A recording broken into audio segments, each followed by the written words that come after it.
நமக்கு பிறகு தொடங்கின கட்சிகள் ஒண்ணுமே இல்லாத தமிழ்நாடு எதுவும் செய்யாத கட்சிகள்லாம் இன்னைக்கு அங்கீகாரம் கிடைச்சிருக்கு. நாம் தமிழர் கட்சி இந்த பெரம்பலூர் மாவட்டத்திற்கு செய்தது என்ன? பெரம்பலூர்ல உள்ள 21 வார்டுல உள்ள மொத்த கழிவு நீரையும் கொண்டுட்டு போய் நெடுவாசல்ல மருதையாறு பாதாள சாக்கடையில சுத்திகரிக்காம விடுறாங்க. அதை எதிர்த்து போராடின ஒரே கட்சி நாம் தமிழர் கட்சி. இப்ப அந்த கேட்டா நிதி இல்லைன்னு சொல்றாங்க. பேனாத்துல வச்ச நிதி இருக்கும், ஆனா இதுக்கு நிதி இல்ல. அதை இன்னைக்கு தடுத்து இங்க இருந்து எம்ஆர்எஸ் அதை மாத்தி வச்சது நாம் தமிழர் கட்சி மட்டும்தான். அதே போல 179 கோடி எஸ்டிமேஷன் போட்டு 149 கோடி செலவு பண்ணி இன்னும் பயன்பாட்டுக்கு வராத கொட்டாரை மருதையாறு நீர்த்தேக்கத்தை பயன்பாட்டுக்கு கொண்டுட்டு வர சொல்லி முயற்சி பண்ணி தொடர் போராட்டத்தில் இருக்கிறது நாம் தமிழர் கட்சி மட்டும்தான். அதே போல அமைச்சர் சிவசங்கர் அவர்கள் தினந்தோறும் போயிட்டு வர இந்த பெரம்பலூர் அரியலூர் சாலை எவ்வளவு மோசமா இருக்குன்னு தெரிஞ்சிருந்தாலும் அதை அவர் கண்டுக்க மாட்டாரு. ஆனா அதுக்காக போராடின ஒரே கட்சி நாம் தமிழர் கட்சி. கவுல்பாளையத்தில் அமையவிருந்த கிரஷரை தடுத்து நிறுத்தி அதை வரவிடாம பண்ணது நாம் தமிழர் கட்சி.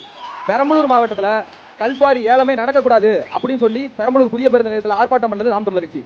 அதே போல நம்ம அமைச்சர் அண்ணன் சிவசங்கர் சார்ந்த போக்குவரத்து துறையில தமிழ்நாடுன்னு ஸ்டிக்கர் ஓட்ட முடியல தமிழ்நாட்டு பேருந்துகள்ல. அதை எதிர்த்து பெரம்பலூர் மாவட்டத்தில் போராடி கைதானது நாம் தமிழர் கட்சி மட்டும்தான். நாம் தமிழர் கட்சி துருதி கூட பாத்திர சார்பா ஆயிரக்கணக்கான சத்தம் கொடுத்திருக்கோம். சுற்றுச்சூழல் பாத்திர சார்பா பல்லாயிரக்கணக்கான பணிகளை நட்டிருக்கோம். மருதையாறுன்னு ஒரு ஆறு இருக்கு, அந்த ஆறை பாதுகாத்து மனு கொடுத்து போராடினது நாம் தமிழர் கட்சி.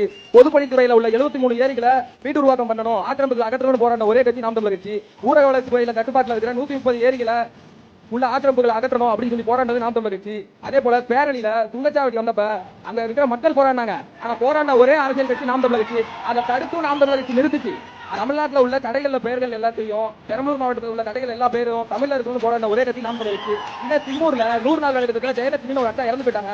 அதை எதிர்த்து போராடினா அந்த அட்டா நீதி வேண்டி போராடினது நாம் தமிழர் கட்சி. வட மாநிலத்தை கணக்கெடுப்பு எடுத்து போராடினது நாம் தமிழர் கட்சி. அது கூட கிராம சபையை ஒழுங்கா நடத்த சொல்லி போராடினது நாம் தமிழர் கட்சி. பெரம்பலூர் மாவட்டம் முழுவதும் பேருந்து வேண்டி போராடினது நாம் தமிழர் கட்சி. ஓகே, நன்றி. நாம் தமிழர் கட்சி இந்த பெரம்பலூர் மாவட்டத்திற்காக நிறைய போராட்டங்களை முன்னெடுத்திருக்கிறார்கள். நம்ம கட்சிக்கு 37 வயசாவது அங்கீகாரம் கூட கிடையாது.